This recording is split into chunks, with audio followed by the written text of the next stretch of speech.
Mirëmëngjes për të gjithë ju që sapo jeni zgjuar dhe keni nisur ditën në Info Plus në Star Plus Televizion.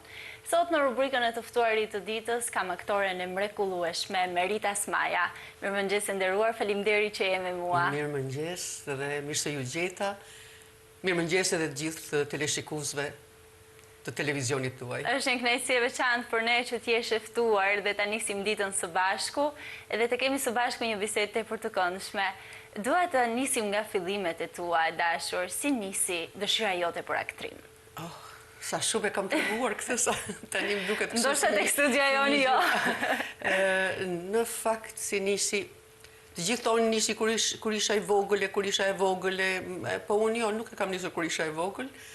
Isha e madhe kur e fillova, si dëshirë për me shku në Akademinë të Arteve, për më marrë me artë, sepse kur unë kam qenë 8 vjeçare, unë jam marrë me sport më tepër se sa me artë. Dhe pastaj në gjimnaz fillova, lexoja shumë, kisha dëshirë, ai mësuesi i letërsisë më jepte gjithmonë për të lexuar, për të bërë role, sepse mendonte që unë bëj për këtë punë.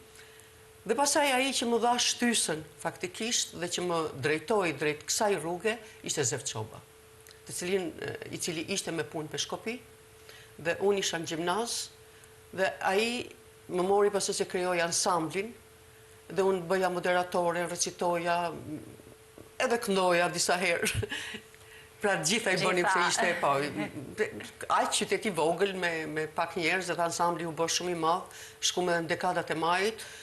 Dhe ai më dha shtysën dhe tha që ti duhet të shkosh në Akademinë e Arteve për aktrim. Dhe e bëra provë, se thash pse të mos shkoj. Dhe mbasi e provova dhe shkuam disa nga peshkopia, po vetëm unë fitova. Dhe hyrin qef, pasaj ishte një dashuri e madhe. Aty pasaj ndodhen edhe shumë njohje tjera, cilat vazhduan me jetën time dhe vazhduan bukur. Por sot u bën gjithë këto vite që kam mbaruar, domethënë, këtë akademinë dhe arti vazhdon, sepse arti nuk është për një ditë, arti është për gjithmonë kur ti futesh në këtë rrugë, edhe mbetesh aty, o mbetesh ose pasaj harrohesh, njëra nga të dyja. Dhe ti ke mbetur në mënyrën më të mirë të mundshme. Po, them derisa të jem gjallë, prapë do vazhdoj të merrem, do vazhdoj të bëj gjërat cilat mund t'i bëj dhe të kem fuqi t'i bëj. Ka pasur ndonjë moment në jetën tënde që je penduar që nuk vazhdove sportin, por vazhdove artin? Jo, nuk ka pasur se sporti edhe nëse do vazhdonte deri në moshë caktuar dhe ai nuk vazhdon më tepër. Dhe unë atëherë çamerresha me atletik dhe alpinizëm, se ishin dy sporte që bëheshin aty dhe nuk më mbeti merak, sepse atje edhe pata disa rezultate të mira, domethënë i mora ato që mund të merrja nga sporti. Dhe vazhdova, pasaj arti është më i gjatë, arti vazhdon derisa ti të kesh frymë. Pak më parë po na tregoje për njohjen që ndodhi në Akademinë e Arteve, e cila aty të bëri që të vish në Shkodër. Dua që ti të ndalesh pak më shumë ndoshta. Ajo ishte ishte faktori që unë erdha në Shkodër, erdha edhe në teatrin Vigjenit, i cili ishte ëndër për gjithëkënd që të vinte në këtë lloj teatri, të punonte me aktorë të jashtëzakonshëm. Por ishte bardhi, ai që më bëri që unë të vi këtu, të vi sinuse, sepse ne bashk e kemi mbaruar shkollën, ne ishim një klasë, dhe u njohëm aty, edhe ku më mirë se të punosh për disa vite zbashku, edhe njifesh më mirë, edhe është mosha e cila të afron më tepër, të bën që ti të ndjesh gjërat që janë të bukura për moshën, që janë të qëndrueshme, sepse ne u njohëm, por duket ishim për njëri tjetrin, për derisa ajo vazhdoi për mua prap vazhdon, pavarësisht se ai nuk është më, por është brenda meje, është me mua, është në çdo moment, në çdo gjë që bëj, sepse kemi qenë të dy të lidhur me artin. Unë atë e kisha koleg, e kisha bashkëshort, e kisha mik, e kisha shok, po e kisha dhe regjisor. Dhe kjo është shumë e rëndësishme në art, kjo është e rëndësishme në punën që ne bëjmë, sepse të jep më tepër, të bën të ndihesh më mirë. Nga njerë ka edhe kështu Ato grindjet e vogla ndoshta. Ato janë vogla dhe janë bukura. A ka qenë ai gjithmonë forca jote më e madhe, mbështetja më e madhe? Përveç ndoshta ndonjë kritik që ai ta ka dhënë në mënyrën më të mirë të mundshme në përmirësim. Në jetë, ne vërtet ajo ka qenë mbështetja ime më e mirë. Kemi qenë mbështetje për njëri tjetrin në të gjitha drejtimet, sepse në familjen e kishim 2 fëmijë, i kemi prap 2 fëmijë. Të mrekullueshëm, që i Dhe përshëndesim të tani dy. janë rritur, por atëherë ishin të vegjël dhe ne atëherë kishim shumë çfaqe, kishim shumë turne që i bënim vetëm fati që unë kisha vjerën në shtëpi edhe më ndihmonte sepse ishte shumë e vështirë që fëmijët t'i lije vetëm, se nuk kishe ku t'i lije. Dhe ka pas prej kolegeve të mia, cilët e kanë marrë fëmijën edhe të vogël, e kanë marrë me veten turne. Po ne bënim turne të gjata atëherë. Ishin turnet që shkonin edhe 1 muaj në Malsi, për shembull, ku shkonin Malsi të Madhe, shkonte 1 muaj në përfshatrat. Kjo ishte shumë e rëndësishme mbështetja. E rëndësishme, ishte e lodhshme edhe për fëmijët nëse ti do t'i merrje me vete, ose edhe nëse u t'i lije këtu prap ishte një barë e rëndë për ata që t'i mbanin. Edhe për ty ndoshta të ndaheshe nga fëmia 1 muaj. Ishte e vështirë, se vajza për shembull kur ishte më e vogël, edhe vështirësitë ishin më të mëdha, kishte temperaturë, atëherë s'kishim as telefona. Po. Vetëm merrim nga posta që çonim, më thënë duhet merrje diku kush kishte telefon në shtëpi, sepse sot është shumë kollaj, sot edhe shef, sot telefoni është zgjidhje e madhe. I ke gjithmonë pranë, edhe kur fizikisht nuk janë, aty i ke gjithmonë. Më falë se ja. Lutem, është një kohë shumë e kuptueshme, kolla dhe gripi në këtë kohë. Dua të më përmendesh pak rolin që ti mban mend si më të veçantin. Kjo është se pyesësh për shembull cilin nga fëmijët veçohen. Fëmijët do më shumë, por nuk veçohen. Nuk veçohen. Edhe rolet vërtet janë, pse se është punë e madhe që ke bërë për të realizuar atë rol, është mendim, është harxhim energjie dhe që të gjithë të duken, jo vetëm se të duken, por janë të tillë, janë rolet cilët mbahen mend. Por ka nga ata të cilët të veçojnë nga çmimet që merr, nga reagimi që bën publiku, nga ajo dashuria që të falin spektatorët kur e shohin dhe vinë të shkruajnë, vinë takojnë, vinë sjellin lule, dhe kjo është vërtet një gjë shumë e bukur. Dhe unë kam domethënë disa role që kam fituar çmime, dhe është roli i heroinës grave tek Vizita e fundit, është Meri tek 2 jetë e Fadil Krajës, kurse e para është e Albert Braushës, cili edhe ai nuk është më. Ka qenë një dramë shumë e bukur, një komedi e zezë do të thosha, dhe jo një dramë, kurse 2 jetë e Fadil Krajës ka qenë dramë e vërtet. Roli ka qenë i vështirë, i një nëne që braktis 2 fëmijë, dhe pastaj vjen e i braktis për arsye madhore, sepse do t'ja vrisnin, sepse fusin shoqen burg, pra ka një histori të gjatë, por pastaj maj mend një rol me cilin kam punuar shumë. Kam punuar shumë sepse ishte rol që njihej nga të gjithë si personazh dhe më duhej që unë ta sillja në mënyrën më të natyrshme, dhe ishte Nën Tereza. Dhe vërtet edhe aty kam marr shumë duar trokitje, kam marr shumë vlerësime dhe i quaj këto, më thënë, role të veçanta dhe të arrira. Po ashtu, ka pas edhe role tjera, të cilët, po t'i kujtoj kështu, janë të 6 personazhet. Nëna, kam bërë një travestit, që duhet ishte mashkull dhe e bëra unë si femër, Ani, edhe vinë me radhë dhe tek roli i fundit, që e dha me datë 2 edhe 3 shkurt, që është vërtet edhe ky është një rol i madh, sepse vetëm 3 personazhe janë në atë komedi. Dhe përgjithësia ndoshta shtohet. Komedi e zezë, sepse aty ka probleme të cilat janë për gjithë familjet, për gjithë prindrit, sidomos është një dramë e moshës tretë. E moshës tretë të cilëve ju kanë ikë fëmijët.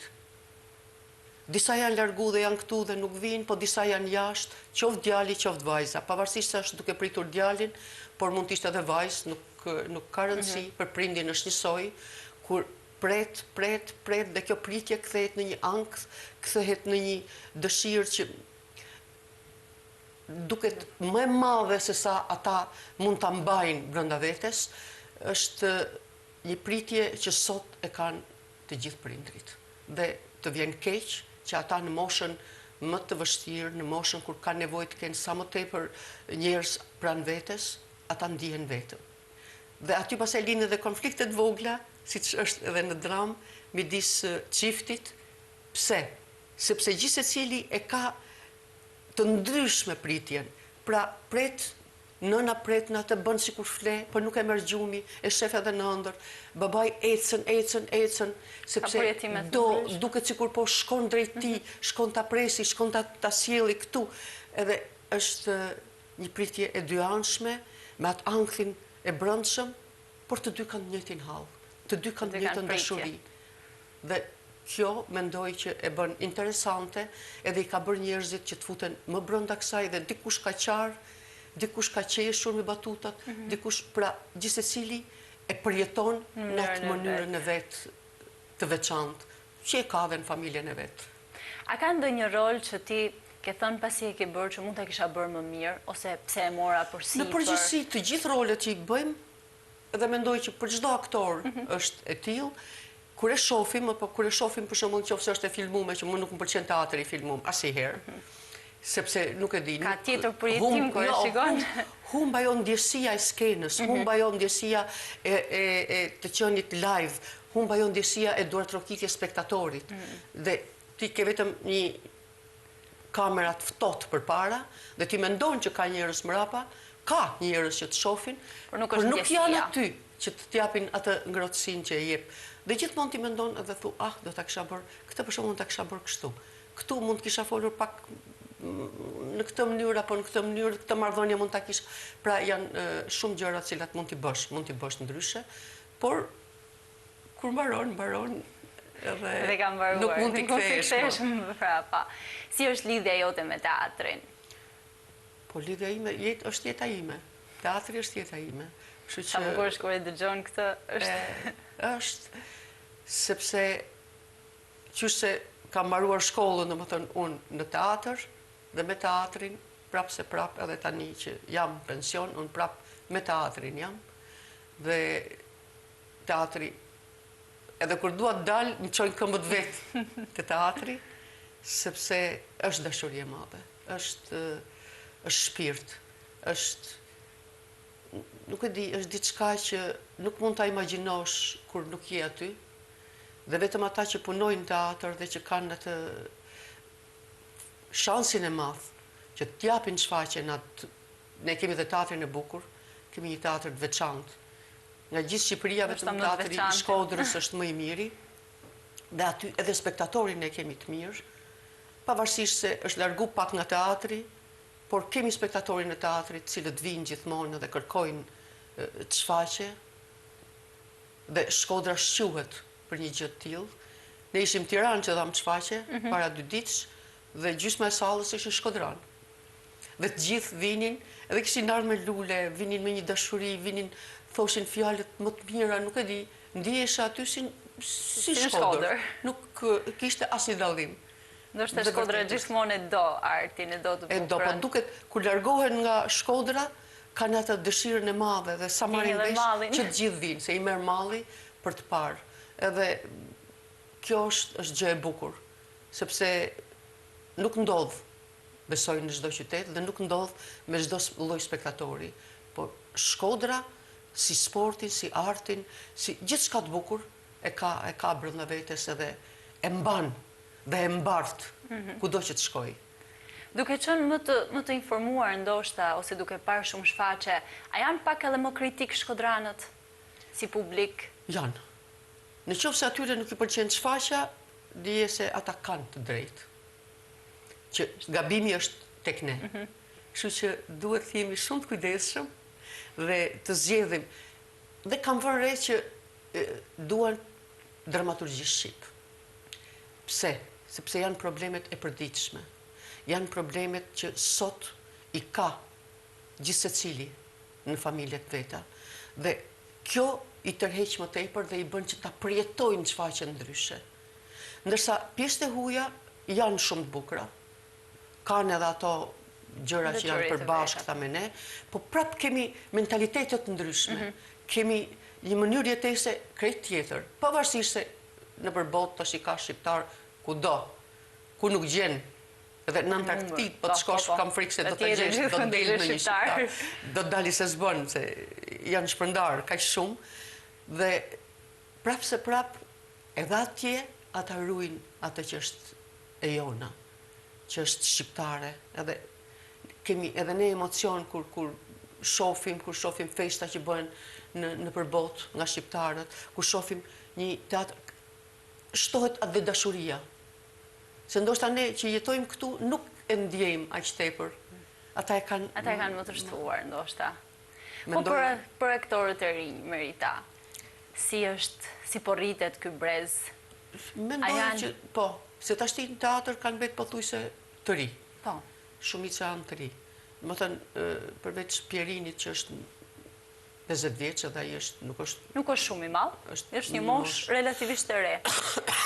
Duke nisur nga drejtuesi i teatrit, ndoshta edhe kjo e bën është diçka shumë e bukur, dhe është për të ndjerë krenar. Kanë mundësinë të tregojnë veten, kanë mundësinë të japin më tepër nga vetja, kanë mundësinë të tregojnë talentin e tyre dhe kanë këtë lloj prove që mund ta bëjnë me çdo lloj shfaqje, sepse tashti janë ata aty që e bëjnë. Shkoha tyre. Dhe mendoj që po e bëjnë dhe po e bëjnë mirë. A ka perspektivë? A ka aktorë që janë shumë të talentuar? Ka. Të gjithë ata që janë. Asnjë njeri nuk është i patalentuar përderisa ka bërë teatr, edhe është futur në teatr. Nuk mund t'i thush, ai mund të bëjë një rol, një tjetër bën një rol tjetër, karakteret janë të ndryshme, por talenti është. Domethënë, kjo është një punë e regjisorit i cili duhet të di dhe të jetë në gjendje që këtyre aktorëve t'u jap vendin e duhur edhe t'i nxjerrë në pa talentin që ata kanë, se talentin e kanë. Nuk janë të patalentuar, të gjithë janë talentuar. Po me gjimnazet, unë kam parë që ti punon dhe bën një punë të palodhur çdo vit me gjimnazet. Kam punuar, po jo, tashi janë vetëm këta që janë aty në punë. Unë kam punuar me Osokukën. Si gjimnaz, kam punuar për 5 vjet rresht, po, dhe vërtet e kam pas me shumë pasion, se unë kam pas edhe dëshirën, kam përgatit gjithmonë të ri për me shku në akademi, dhe shumica atyre që kanë shku në akademi kanë dalë, domethënë, nga dora jote. Po, që përgatitur prej meje, dhe kam shumë dëshirë kur nxjerr talente dhe që ata ecin pasaj në këtë rrugë, edhe ma din për faleminderit, por edhe unë jam shumë e lumtur që kam ditur të gjej ata që duhet. Dhe është kënaqësi kur i shoh sot që janë nëpër shkolla, që luajnë teatr, që bëjnë. Edhe është për shembull njëri që është në Turqi, Todi Kasemi, që ka dalë nga shkolla Osokuka. Dhe ai krenohet që ka dalë nga dora jote. Unë e kam dëgjuar që krenohet, po. Jo, po Todin e kam gjetë krejt rastësisht, sepse edhe Todi ishte me sportin, unë merrte me futboll. Ishte në vit parë, sa kishte ardhur nga një shkollë tjetër tek Osokuka, edhe unë e shoh në borë. Po do vija një pjesë gjermane, ky bjond, më bëri përshtypje kështu si e them atyre mësuesve dunja djalin. Po thot ai merret me sport, nuk ka lidhje me artin. Po thash, ma bini një herë ta shoh. Erdhi. Ku ai, jo i mirë. Mori rolin kryesor atë vit, edhe vitin tjetër fitoi çmimin parë.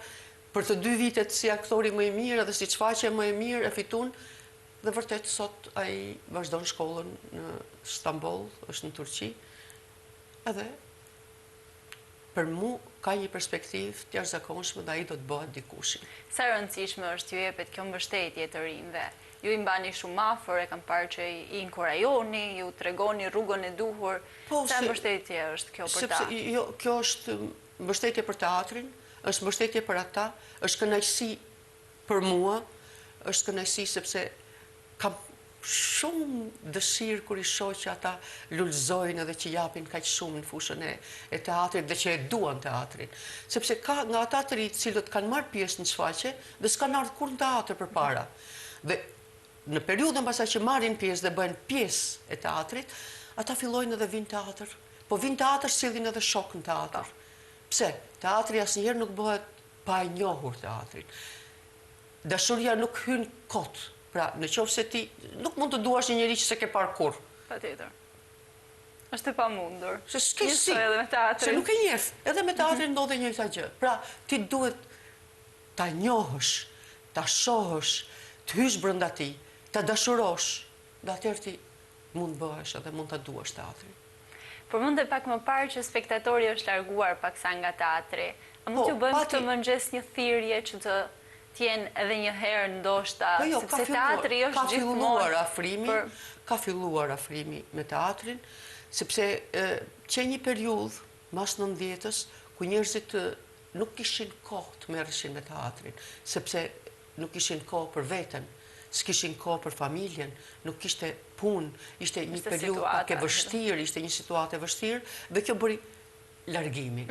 Edhe teatri nuk ishte në atë gjendjen e vetë më të mirë, sepse nuk kishte ardhura, nuk interesoi kush për teatrin, nuk, domethënë, ishte periudhë për gjithë Shqipërinë shumë e vështirë. Sepse ne prapë thonë tranzicion, ai ishte tranzicioni vërtet. Dhe pastaj teatri e mori veten. E mori veten dhe filloi të bënte gjëra më të bukura, por ça mungon, prapë siç e thash, mungojnë dramaturgët shqiptar. Nuk kemi. Shumë pak, mu dali 1-2, por duhen. Duhet sepse ka qenë Fadil Kraja që e ka marrë teatrin me dramaturgji. Por është si ta mbash për shembull, nëse do të bësh bukën, s'ke mielin. E po s'patë mielin, edhe po s'patë të mirë, buka do të bëhet e keqe. Edhe nuk mund të bësh bukë fare kur s'ke hiç miell. Prandaj them që kjo është shumë e rëndësishme, edhe mendoj që duhet të ketë, por duhet mbështetur, sepse të shkruash një dramë ose të shkruash drama një shkrimtar, ai don që ta mbështesi dikush. Patjetër. Pra, t'ja marrë një teatr, ta lexoj, ta mbaj afër dhe ti thot për shembull, edhe nëse nuk është e përkryer ajo pjesë. Me regjisorin mund të rregullohen, se kështu janë bërë gjithmonë. Po. Serafini ka bashkëpunu me Fadil Krajën. Dhe kanë bërë bashkëpunime, po, shumë të bukura dhe dramat kanë shku atje ku kanë marrë meritën e tyre. Më vonë pasaj Bardhi pat bashkëpunim me Albert Brahushën, edhe me Fadilin, se ka vënë disa pjesë, disa komedi. Dhe janë sjellë shfaqje të mrekullueshme. Dhe janë sjellë shfaqje shumë bukura që kanë mbetur. Kanë mbetur edhe në televizion që njerëzit i shohin, që njerëzit i pëlqejnë, dhe kjo është gjë shumë e bukur. Pra, duhet bashkëpunimi. Se nëse nuk është ky bashkëpunim regjisor dramaturg, dramaturgu nuk duhet ta njohë teatrin aty duke jetuar brenda teatrit, duke i pa aktorët si veprojnë, duke pa regjisorin se si punon. Hiqet një pjesë, rregullohet një pjesë, regjisori e di shumë më mirë se çfarë ndodh. Pra, kjo është e rëndësishme. Të falenderoj shumë që ishe me mua këtë mëngjes. Faleminderit për këtë bisedë kaq të këndshme në Info Plus. Faleminderit edhe prej jush që më ftuat dhe faleminderit edhe spektatorit, të cilin e duam gjithmonë pranë teatrit. Mos harroni kur të ketë shfaqje, ne ju presim sepse gjallë na mbajnë vetëm duart rokitjet që ju na dhuroni edhe dashuria që ju na jepni. Faleminderit dhe të gjithëve ju që keni qëndruar me ne deri në këtë momente. Takimi radhës së bashku të hënën.